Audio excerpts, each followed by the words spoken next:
চিরতরে ছাড়া পেল কোরআনের পাখি, চিরতরে ছাড়া পেল কোরআনের পাখি। থাকবে না পাখি আর লৌহ কারাগারে, চলে গেল বারাকার দূর পারাবারে। থাকবে না পাখি আর লৌহ কারাগারে, চলে গেল বারাকার দূর পারাবারে। শহীদের নিরূপম সুধা রং মাখি, চিরতরে ছাড়া পেল কোরআনের পাখি। দুই হাতে ছুঁয়ে বলি পাখির কফিন, যত হোক আমাদের সময় সঙ্গীন।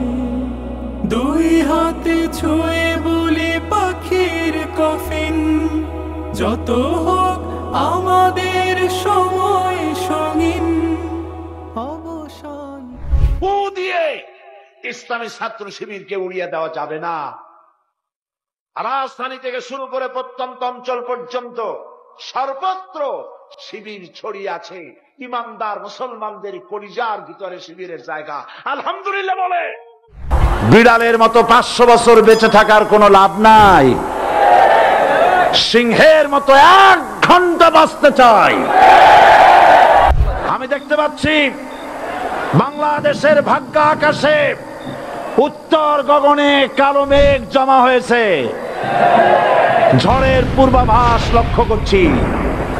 যদি মোকাবেলা করতে না পারেন সক্ষম ভাবে, এমন অন্ধকার গাঢ় কালো অমাবস্যার রাত আসতে পারে যার সুবে সাদেক হওয়া অসম্ভব।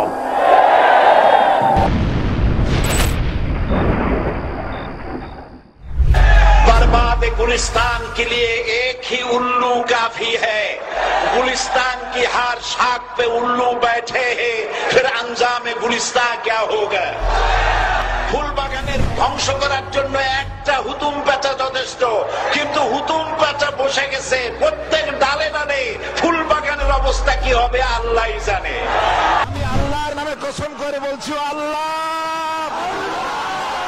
তোমার জাতের কসম, তোমার ইজ্জতের কসম, তোমার সম্মানের কসম, 1971 সনের 1 ফোঁটা বালি বা কাদা আমার গায়ে লাগে নাই, লাগে নাই, লাগে নাই। আর লৌহ কারাগারে, চলে গেল বারাকার দূর পারাবারে।